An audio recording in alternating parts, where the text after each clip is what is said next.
How's everybody doing? Is my audio coming in okay? Can everybody hear me? I know we have about 9 people on. Just want to make sure my audio is coming in through. Okay, I see some thumbs up. Great.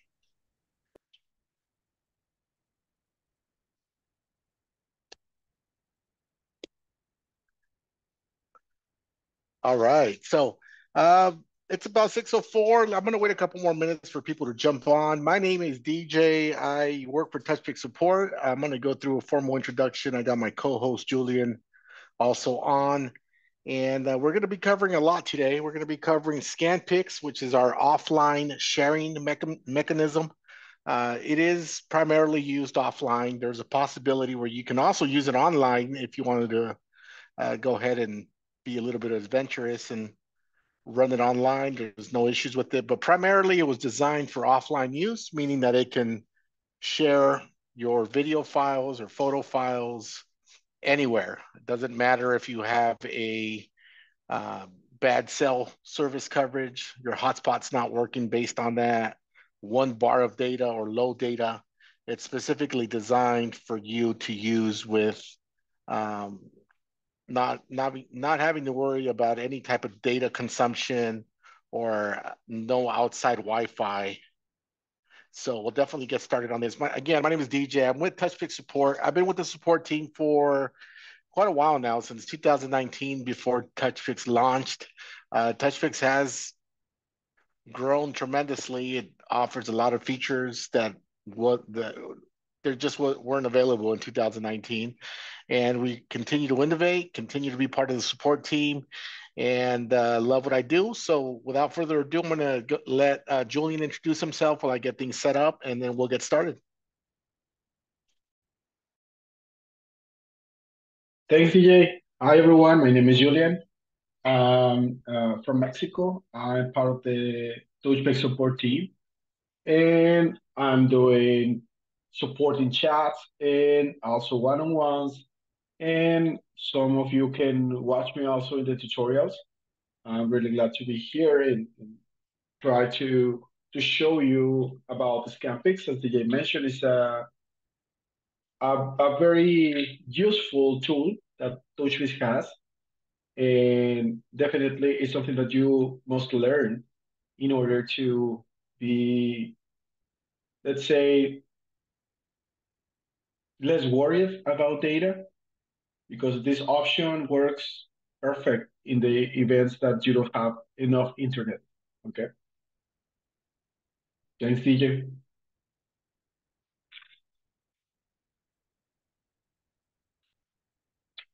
Perfect. My partner Julian is out of Mexico. I am based out of California. I know it's 6 p.m. in my area. I know a lot of you are from the East Coast or from different parts of the world. So I'm going to be respectful of your time. We're about to get started with this now. If you have any questions, feel free to use the chat box. Feel free to raise your hand. If it can wait till after the session is done, then we can definitely answer any type of questions you guys may have. This is in regards to Scanpix today. Um, I'm going to do this webinar a little different than what we normally do our weekly trainings, because typically I do a live session on how things work.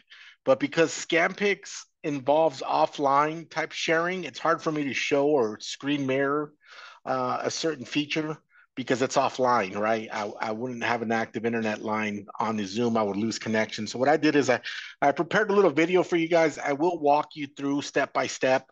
I'm going to go through the very beginning, right, of setting up Scanpix, and in regards to you being brand new to offline sharing, you purchasing your own router, because it does require you to purchase your own equipment. In this case, I will have two that I'm going to recommend for this type of use.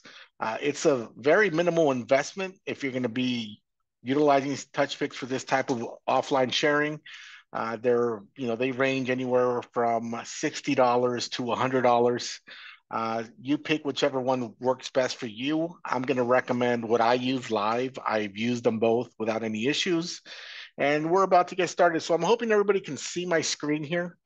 And Touchpix, we're doing a great job with trying to let the user base know when we have new stuff coming out, whether it be webinars, whether it be a new release, whether it's a new feature that we're trying to get everybody on board with, or maybe just a simple update. So always look at your notifications, always make sure you're on the latest app, the iOS version for Touchpix. And in this case, you'll see a notification that popped up on my iPad as I was kind of getting ready for this webinar. And let me see if I can hit play here. Here we go. I'm gonna just mute it because we don't need the sound. So these are the routers that I use. There's two routers that I use. There's a TP-Link router, and then there's this GLI-Net router. These are both different brands. They're both Wi-Fi 6. I recommend you guys, if you guys are going to go this route, definitely purchase a Wi-Fi 6 router. It's the faster connection. For me, it's a little bit more reliable.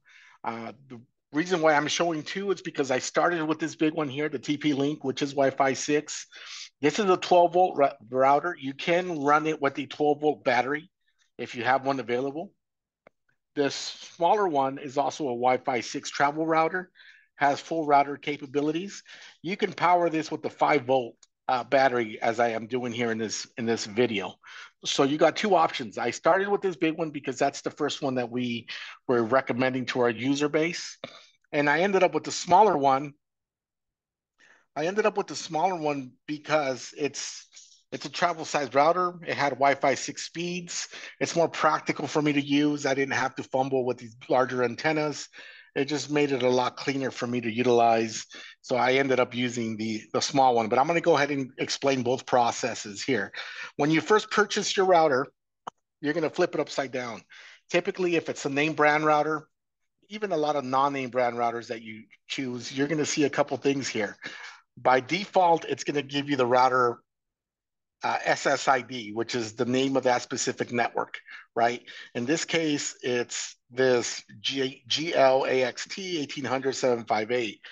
For me, that's very confusing. I want to simplify the name of the router when I'm at an event, and I want to simplify the password. I want something quick and easy in the event that something's happening or a person comes up to you with an older Android phone and their scanning is not working.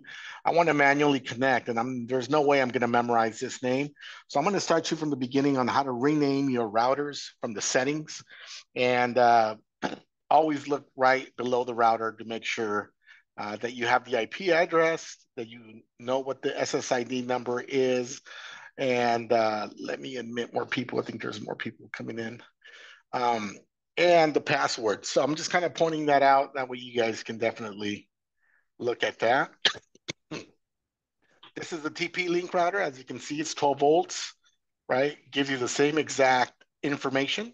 It's laid out a little bit different. TP-Link uses a generic website, but the SSID is right here, right? And the password is right on the side as well. So you'll be able to see that. So different router, same settings. And you're going to want to do this from a computer. So I'm going to back up just 1 second here. You're going to want to do this from a computer because when you buy it from the store, the first thing you want to do is when you unbox it is you're going to want to connect to it so you can change that information. And I think it's easier to do from a computer. It's possible to do it from your smart device, but I'm a little old school in the way where I just like the visual step-by-steps on how to set up a router via computer. In my case, I'm going to start with a specific network, right? The TP-Link.net has this interface. It's going to have you create a router password. It's not a generic password. It's something that you're going to have to create. That way, people with similar routers at events, they can't log into your Wi-Fi settings. So once you create that password and you're able to log in, this is what's called their home page here, right? Right now, I have that router named as Touchpix 2, but in order for you to rename your router, you're going to want to go into, I like to go into the advanced settings, and I like to go into where it says wireless. From the wireless settings here, then I focus on the router name, and I focus on the router password. This specific TP-Link router has what's called a Smart Connect, which means it bridges both the 2 gigahertz connection and the 5 gigahertz connection under the SIM SSID, and it will allow you to connect and the router will detect which is the faster speed available. So if you enable Smart Connect, just know that you will have access to both speeds, and the router will use its technology to determine which is the fastest speed. However, the important part of this page is here where it says network name, which is the first area here. I named it Touchpix 2, right? And if you look at three labels below where it says password, it says enter 1234. I use this password for all my routers that I use with Touchpix because it's an easy password for me to remember. Again, this doesn't have a live internet connection, so I'm not worried about data being compromised.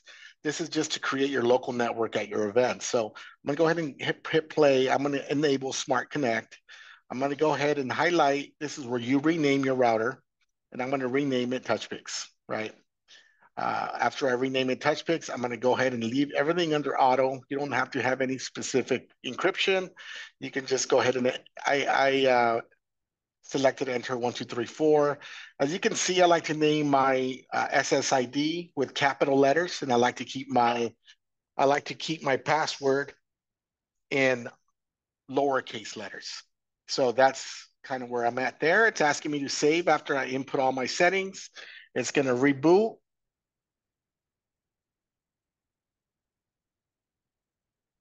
And once it reboots,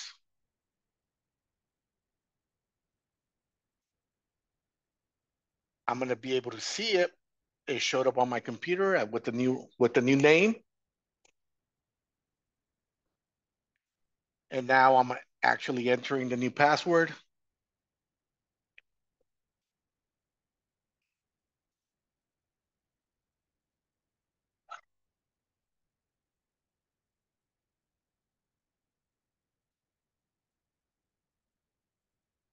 And as you can see, once I connect it to this router, because it doesn't have any internet connection, it'll say no internet. You don't have to worry about that because it's a way of offline sharing. That's basically all you do to set up a router and you're good to go. It's going to memorize that as we move forward. With the second router, I'm just going to show you the same process so you can be kind of familiar with the steps. In my case, I'm logging into that second small router, and this is my user interface here for the second router. I'm going into where it says wireless, and I'm going to switch the Wi-Fi name. In this case, it has two different channels. It has the 5 gigahertz channel, which is the faster speed, and it'll have the standard 2.4 gigahertz channel. I like to rename them. All you have to do is type in the name that you're going to switch it over to. And then my password, like I mentioned, it's going to be enter 1234.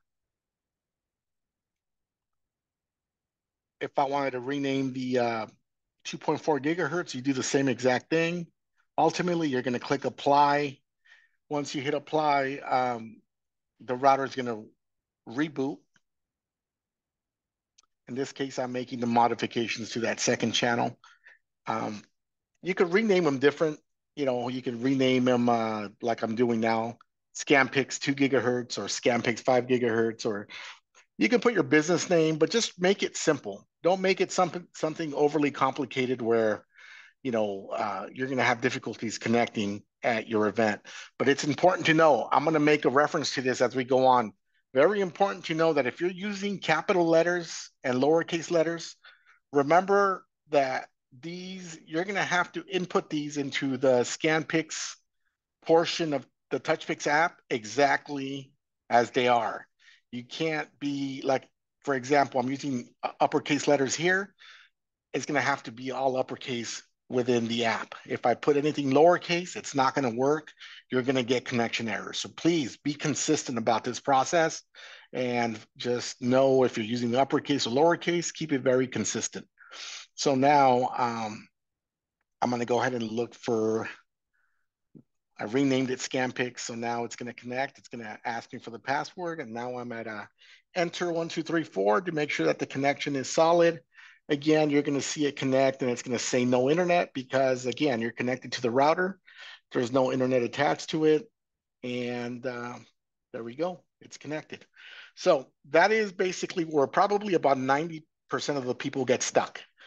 Um, they get stuck in the initial process of setting up the router name and password. If you can get past this, the rest is going to be very, very easy for you. So now what I want to do is I have an event already active.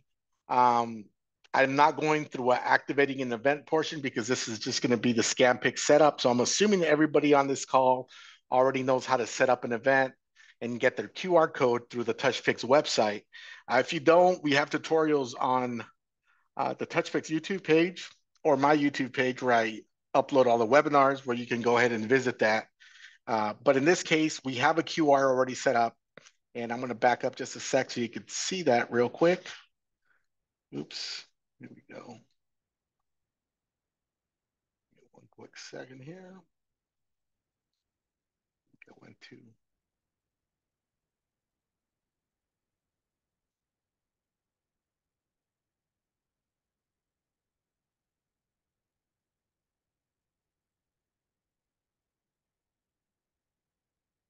sorry, my Zoom controls are hovering over my scroll portion. So let's fast forward.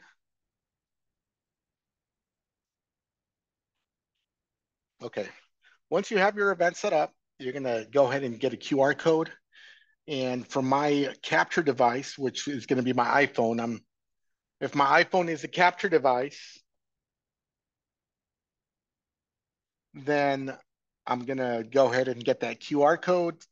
I'm going to go ahead and hit activate event from my iPhone, which I'm doing here.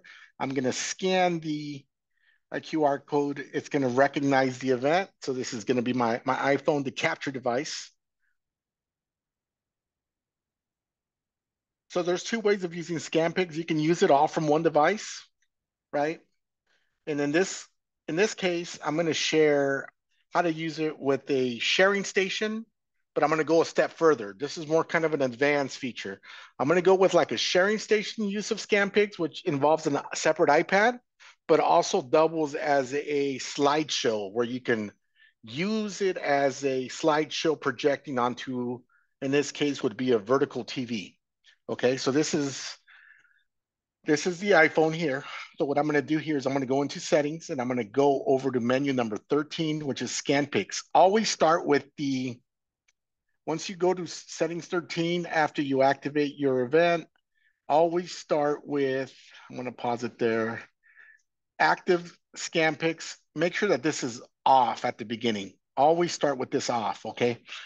Because we haven't set up any of the parameters here. And if this is on, it may not work for you. So always start with this off and we're going to go from there. So I'm going to go ahead and hit play, make sure this is off, and you're going to go ahead and input. You don't have to use these features, but I'm going to explain to you what they are. Like the contact name, what Scanpix does, it creates a digital business card for you. So in the event that the guest wants to know how to get a hold of you, it's going to have a digital business card feature where it can say your company name, your phone number, your web link, everything will be saved onto their specific phone upon saving. And in this case, I'm putting DJ, I'm putting a generic Google Voice number. Uh, maybe I want them to know where my website is, so I'm putting touchpix.com and organization and Wi-Fi name. So this is the important part. As you guys recall, and I stopped here just so you can confirm, Scanpix is the name of my router SSID. And if you can just pay attention and notice that it's all uppercase. So that's telling me that it's going to have to go uppercase here. If I put Scanpix in lowercase, it will not work. It needs to be exactly the same. I do know that my password is generic, enter 1234. Then I go up to the top and I activate the web server. At this point, you're given two QR codes.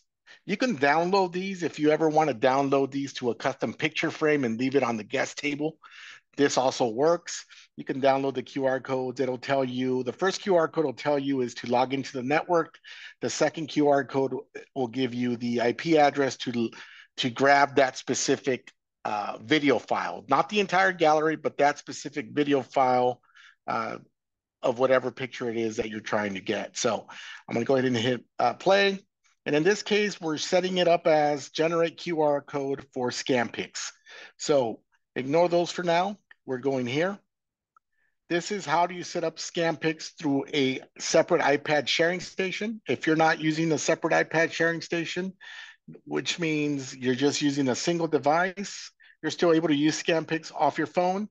The only difference is you're going to see these two QR codes pop up on your phone, right? If you're using one single device, you're using these two, which will work just great. But since I'm using a separate iPad sharing station, and I want to activate the Scanpix portion of that, you're gonna select the first generate Scanpix QR. This is what you'll see.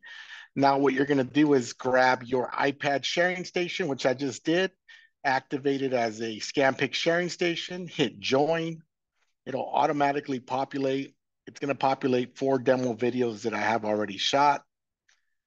And in this case, once I hit gallery, these are my 4 test videos that I did for this webinar.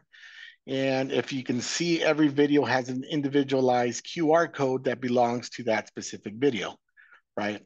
So it auto populates. So now again, I'm scanning the first QR code, and I'm scanning the second QR code with my iPhone.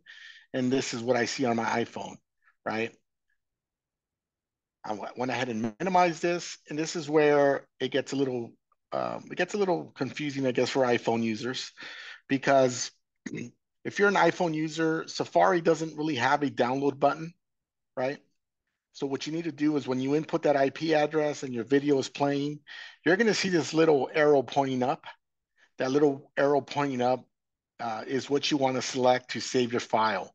Now, for iPhone users, this is not a limitation on Touchpix. This is an iPhone iOS limitation where it actually saves the file, but it saves it onto your phone under the downloads folder. It doesn't put it on the camera roll.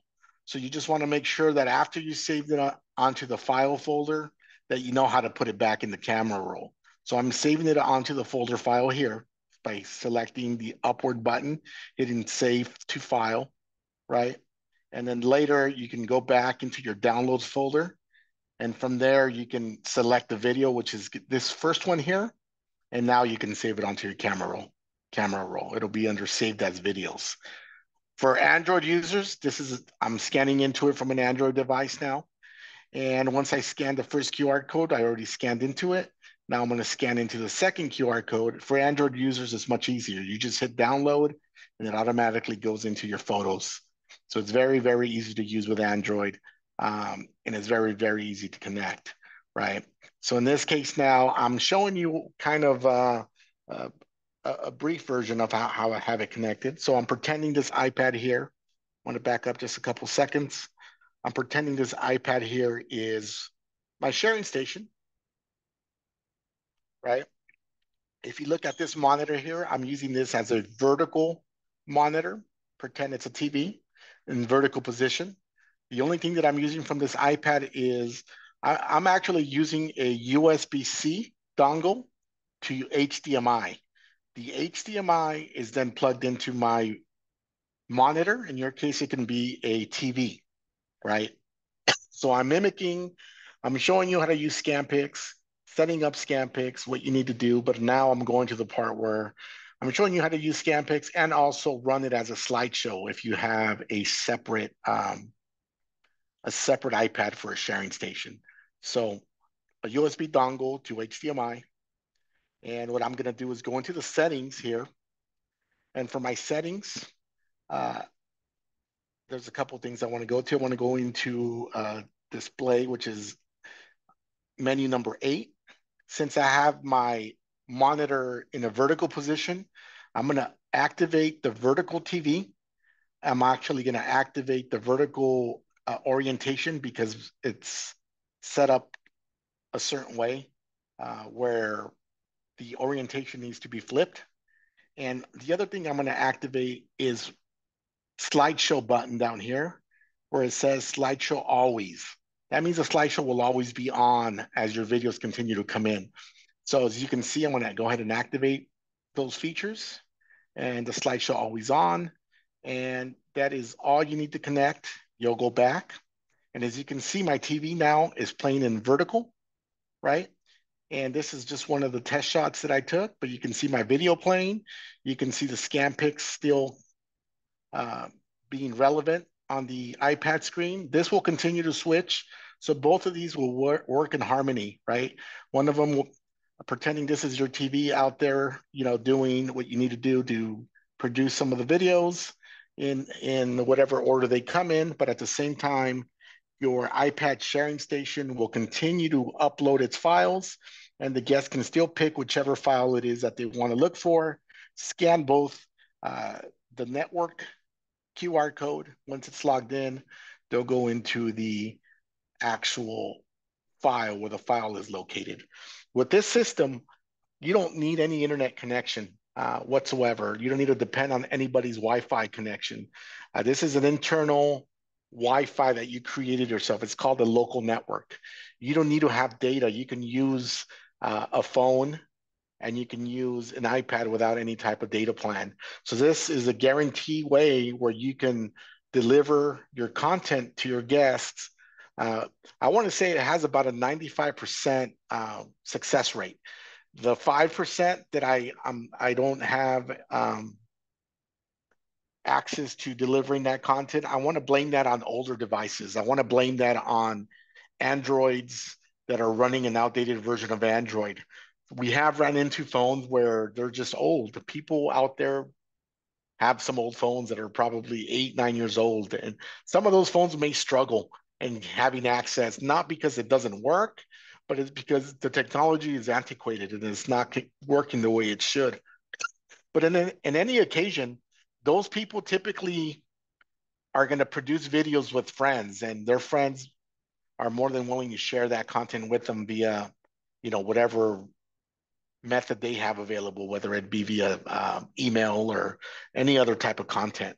But I just wanted to make sure that I explained that because although the percentage of the files being delivered is high, there's that 5% buffer where there's people using older devices that it's not going to work.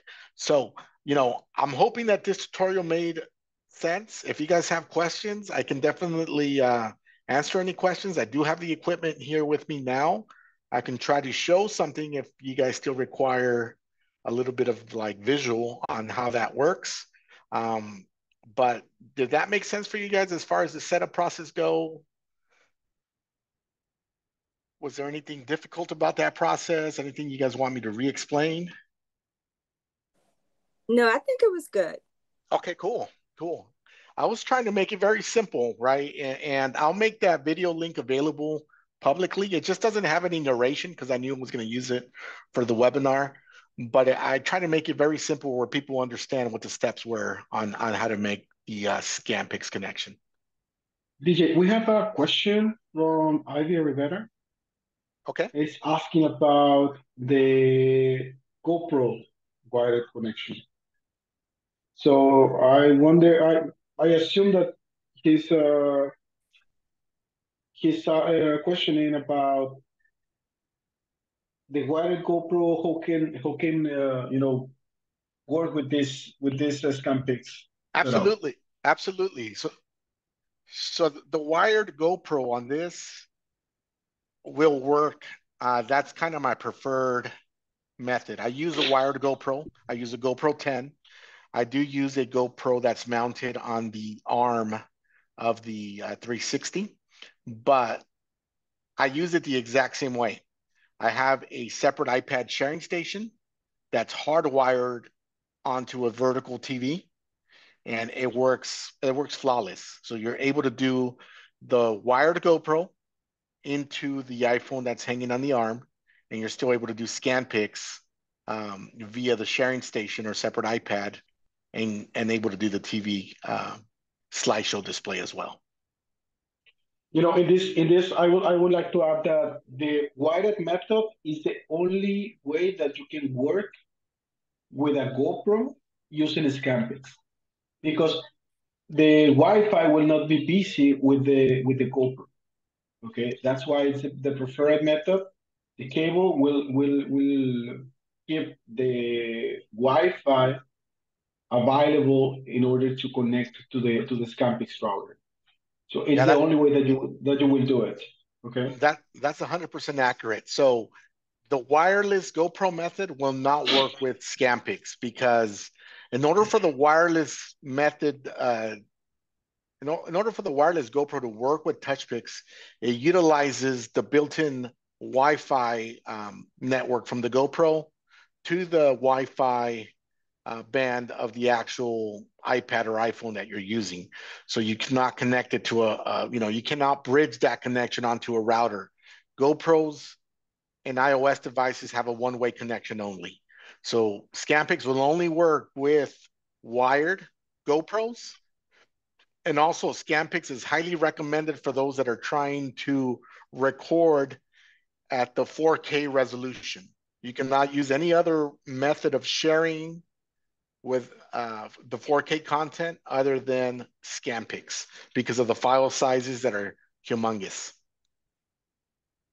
Yeah, that's correct. Joanne is asking, can you show us how to use this along with a Wi-Fi or a hotspot? Let me pull up a video. I don't have a hotspot here available, but maybe I have an old video that I In can in in access. this case, in the time that you look for that, DJ, uh, that will require something that you can bridge the connection with a hotspot. This is not that easy for most of the routers, okay? Because you need to enter in the internal setup of the router and put the information on the back end of the router, okay? It's I don't know if you are related to Printpix, but it's kind to doing the same, but the backend will change a little bit.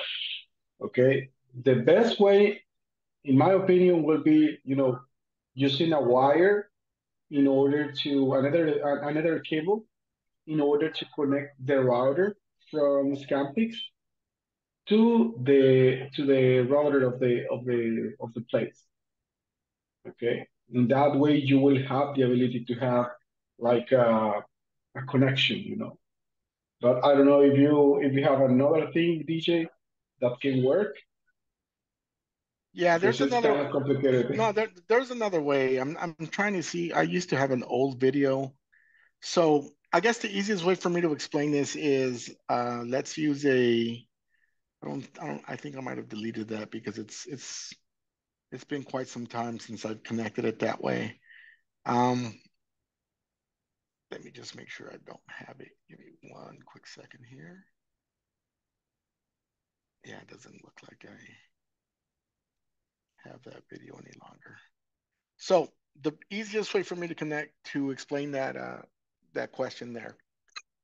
For example, if you own a mobile hotspot from, let's say it's a jetpack from Verizon, the easiest way to make that connection with an internet, right?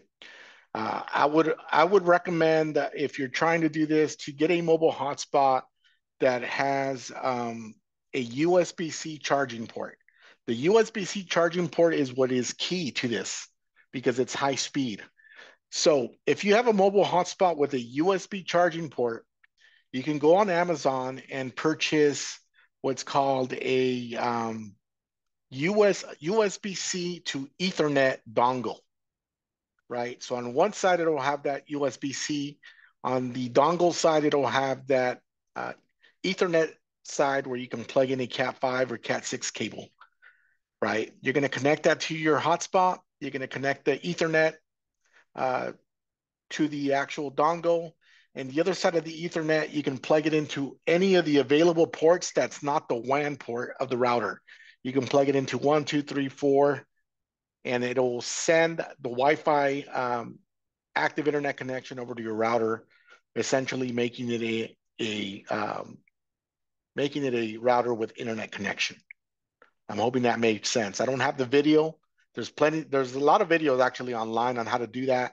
I tested that method before in the past and it works great. If you want to run it with Scanpix and an active internet connection, that would be the way that I would recommend.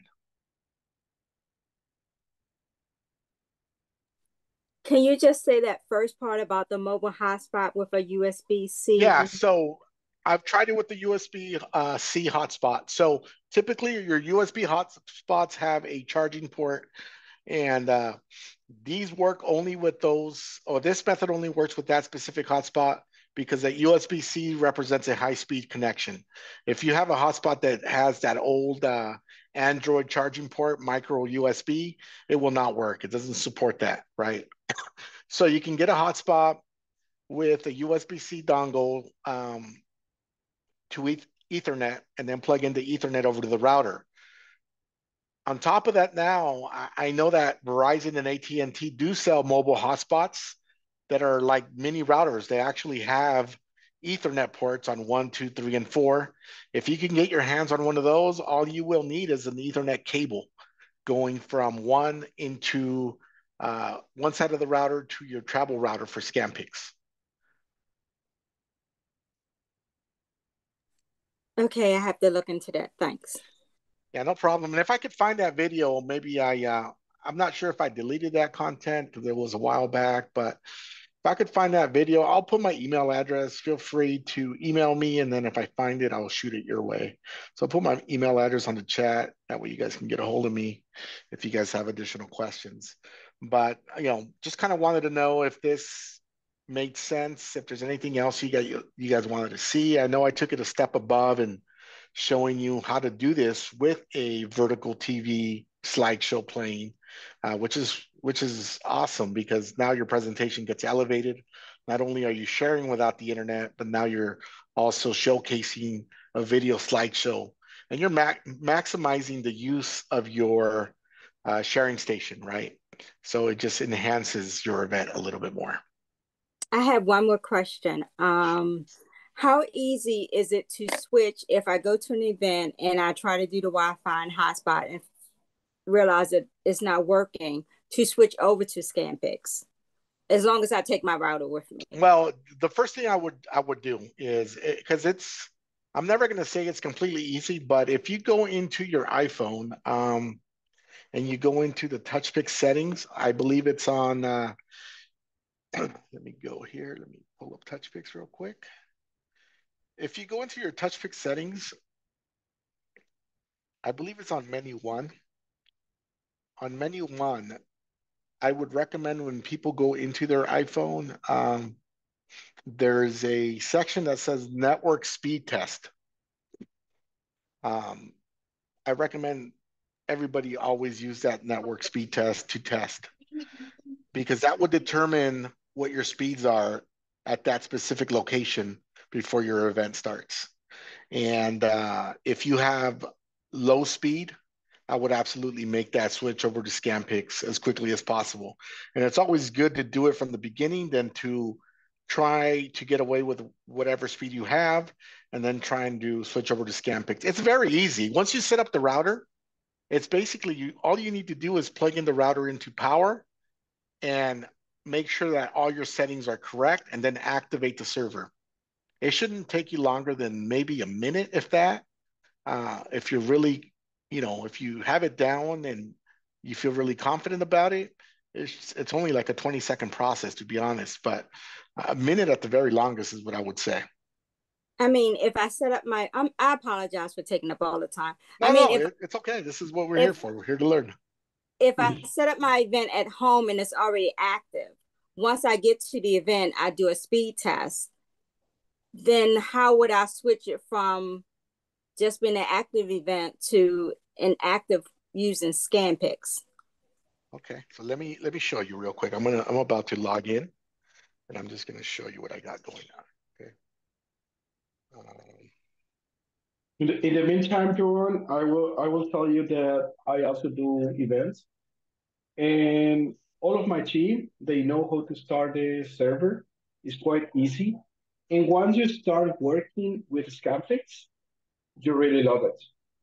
You really love it because you don't rely on internet unless your customer asks for the phone numbers or the emails. Is the only time that I will use the regular way, the internet way. For the other events, I use 100% Scanpix because it's quite, stable. It's quite reliable, and it's really easy to handle. Even the people. I live in Mexico, so I do a lot of events in Mexico, and sometimes the people doesn't have data. So you are saving that part for the people because they don't require to have data and use the megabytes that they have in order to download the video and blah blah blah. It's kind of a good service because it's a win-win situation.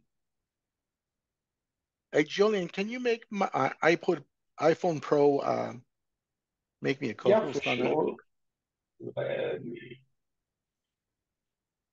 It is right now. Perfect, thank you. So I'll show you how easy it is, okay? I'm just gonna do a screen share.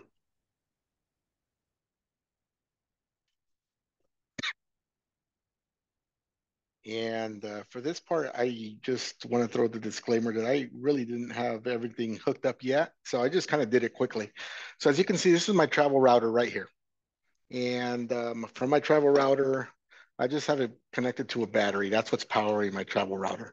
But you asked an interesting question. So your question was you wanted to go to an event and you wanted to see how easy it was for you to jump over from like a normal event to Scanpix. So in this case, I said go into your Touchpix settings. And once you go into your settings tab here, you're going to want to scroll down over to network speed test. This should be done at every venue you do events at right before starting, right? This should be part of your setup process because this will determine whether or not you have enough speed or data or Wi-Fi to be able to share videos, or you might not have good service and you might need Scanpix, right? So right now it's checking the speed, and these are my results, right? So based on everything that I got going on here on Zoom, it's telling me that my upload speed is 12.6, right? For me, I think that's fine for an event. I always try to stay up around the 15 megabyte, which is the second number that you see here, but it's 12.6. The download speed doesn't matter to me. It's the upload speed because the upload speed means that when you have an active internet connection, after you record your videos, they need to upload onto our web cloud, right? To make sure that you're able to share them. Sometimes when your speed is low, you may share a QR code or you may share a link, and you might get an error saying that please wait, the file is being uploaded. That's dependent on how fast your speed is. So for example, if I feel like this speed is not sufficient for me, I'm not going to do it now because it'll disconnect my screen share. But what I would do is go rapidly. I would switch networks, right? And these are my available networks. And you're going to see that Scanpix is on there. And if I wanted to switch over to Scanpix, I would just first switch to the Scanpix network. Once I switch over to the Scanpix network, the only other thing I would come over here to do is go to the Scanpix setting and go to setting 13. Always remember that leave that first option off. And I would input my Scanpix information here. Once I'm done with that, I would hit activate, and that's it. That's all you need to do. Because once you set up your router the way I initially showed you in this video, changing the Wi-Fi name and password, it's always going to stay the same. That will no longer need to change. So it's just a matter of seconds and knowing where to go to activate Scanpix. Okay, that helped a lot. So now for now, I just have to know to always pack my router just in case. Thank you Yeah, so for much. sure. No problem. Any other questions?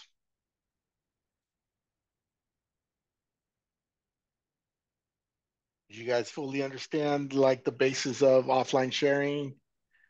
Can I repeat how to do this speed test? Sure. Yeah, I'll definitely do that. So from TouchPix, it's on menu one. It's the very first menu.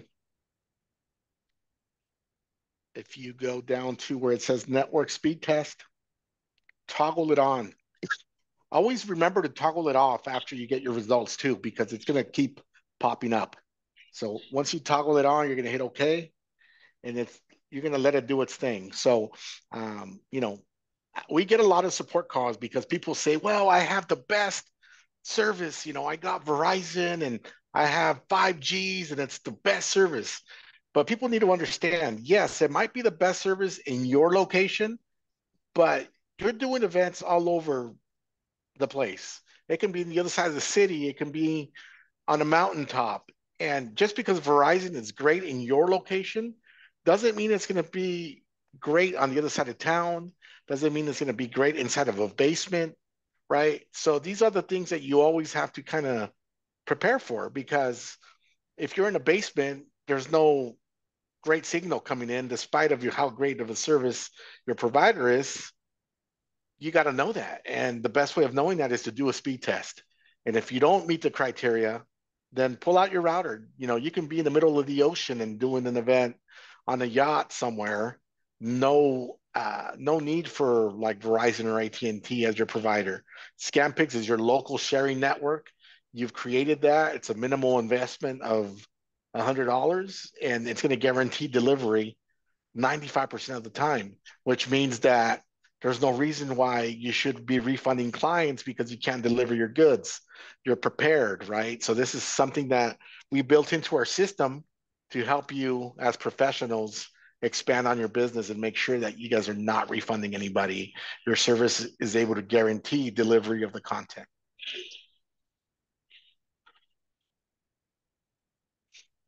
Any further questions? Last question, I promise. After That's okay.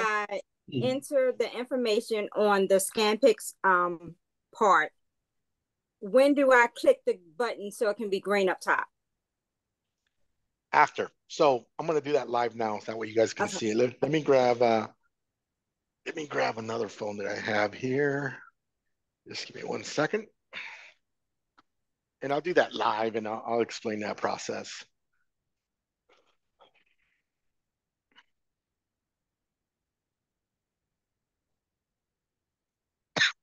Yeah, I think a lot of people are a little confused of how it works, but honestly, it's one of the slickest ways to get everything situated. Let me see here.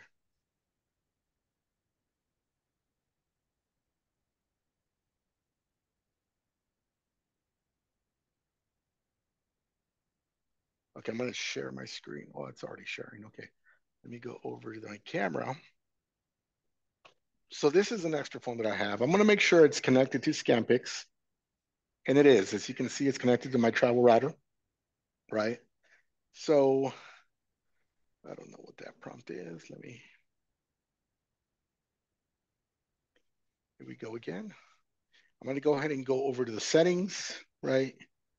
Oops. No.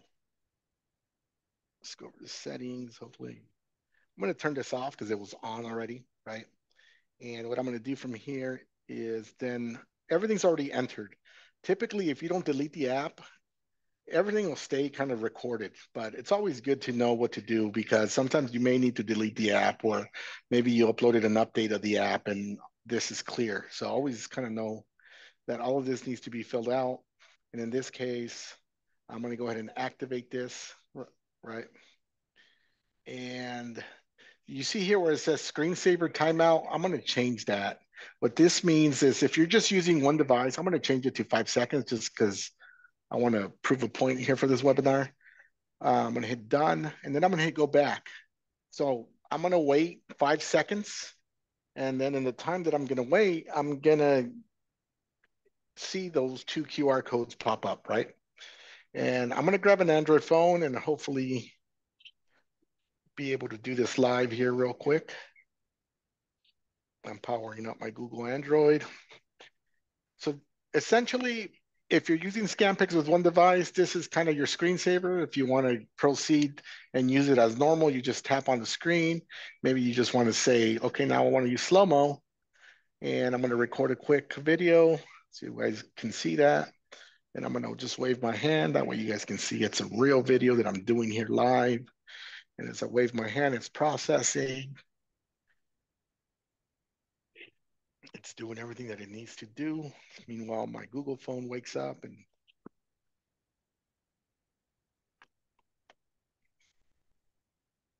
try to do a live presentation and how everything works. And there we go, right? I'm going to go ahead and hit next. So it should now officially be in the gallery. And I'm just waiting on my Google phone to connect. Okay, so let me see if it connected already. Okay. I mean, it turned on actually, not connected. Okay, so from my Google phone, I'm gonna wait. It's still, that's what happens when you turn off all your phones. It gives you a whole bunch of questions. Okay, here we go. From my Google phone, I'm gonna go ahead and open the camera app. I'm gonna go ahead and scan that first QR code, Scanpix, there we go. Okay, so it says it's connecting to Scanpix. And it says connected, no internet connection, great. I'm gonna go back. Sorry, I'm working with one hand here. And now I'm gonna scan the second QR code live here. There's a second QR code. And it's gonna give you, in this case, it's gonna give me the gallery, right? And I believe this first video is the latest one I did with my hands. I'm gonna tap on it. It's downloading. But before I open it, I'm gonna show you this here. Let me minimize that. You see that little top part where it says, we are your company, download contact info? I'm gonna go ahead and select that. I'm gonna show you how that works. Let me see. It's downloading a file called DJ because I named it DJ. It's a VCF file. I'm gonna hit download. I'm gonna go ahead and keep, and I'm gonna open it. And it's giving you, once I open it, an option. I wanna open it under contacts. And I hit just once in my case. And I'm gonna save it over to my contacts. And now it's importing my information onto my contacts. If I were to go into my contacts, you will see you're going to see, I want to make sure it's on there before I show you, without showing you too much of my other contacts. Yeah, just, here it is, under DJ. It's the exact information that I used, set up, because you can see it has the Touchpix website, it has my Google Voice, and it has that DJ name on there. So that's extremely helpful for when guests are scanning your specific content. It saves your contact information under their phone, right? So in the event that they need a photo booth later, they can definitely get one. I'm gonna go ahead and tap this to download. I think I already downloaded it, but it's showing me that I downloaded the content. As you can see, this is a 28 megabyte file, which is a pretty decent size. I'm gonna go ahead and open it, and it should be playing. Once I hit play, you'll see my hand. There it is. Super high quality, original 28 megabyte file. This is just, you saw how quick this is. All that takes is that little investment there, right? So I went from a way of sharing via data to Scanpix really quick, just by knowing how to set up this back end here, right? Again, it's all about the back end. If this turns green and you see 2 QR codes there, that means you did this right, right? Any other questions?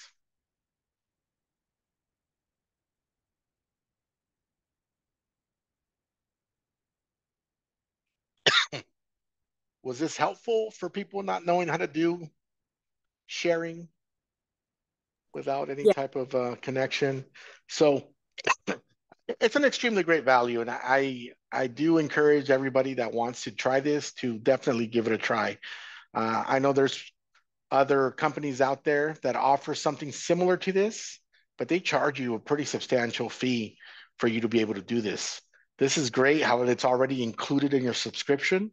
Whether you use it or not, it's really up to you. You have the tools available at your disposal, and we're not charging you anything extra to do that, right? All you got to do is buy your own little router, Wi-Fi 6. You can get it at Walmart, Best Buy, Amazon. Just make sure you get yourself a nice little Wi-Fi 6 router, and needs to be a router. It can't be an access point. And once you have that, then you'll be running smoothly. Um, your content will be delivered, no delays, and you're going to be extremely pleased with how efficient and fast this is.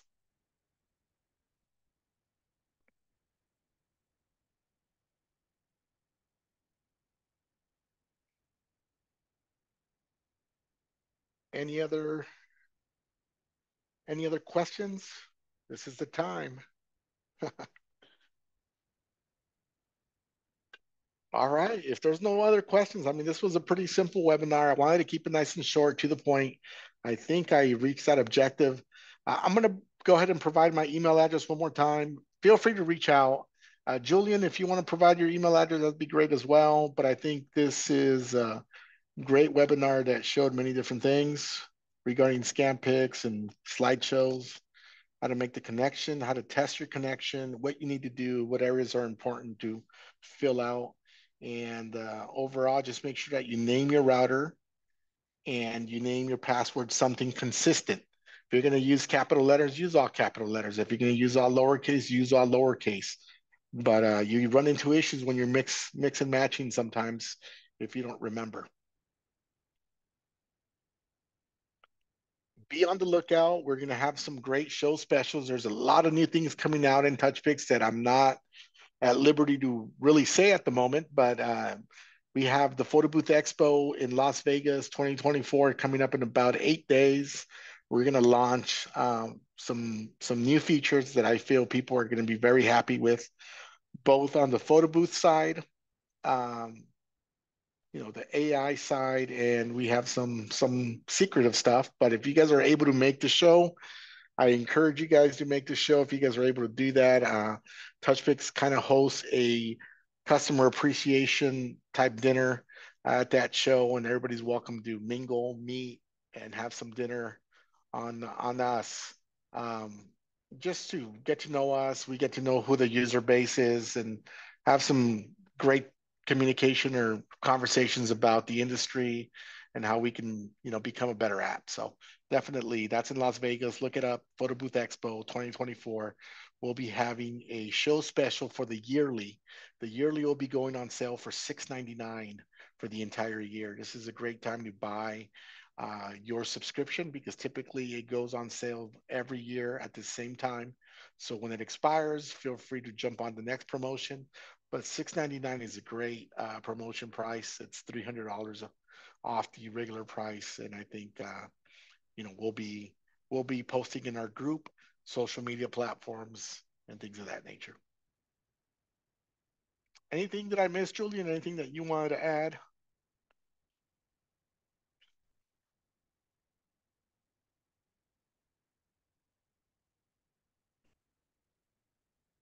Okay, I think we're good. And everybody have a great night, and feel free to reach out via email if you need to. And we'll catch you on the next one. Thank you. Thank you, everyone.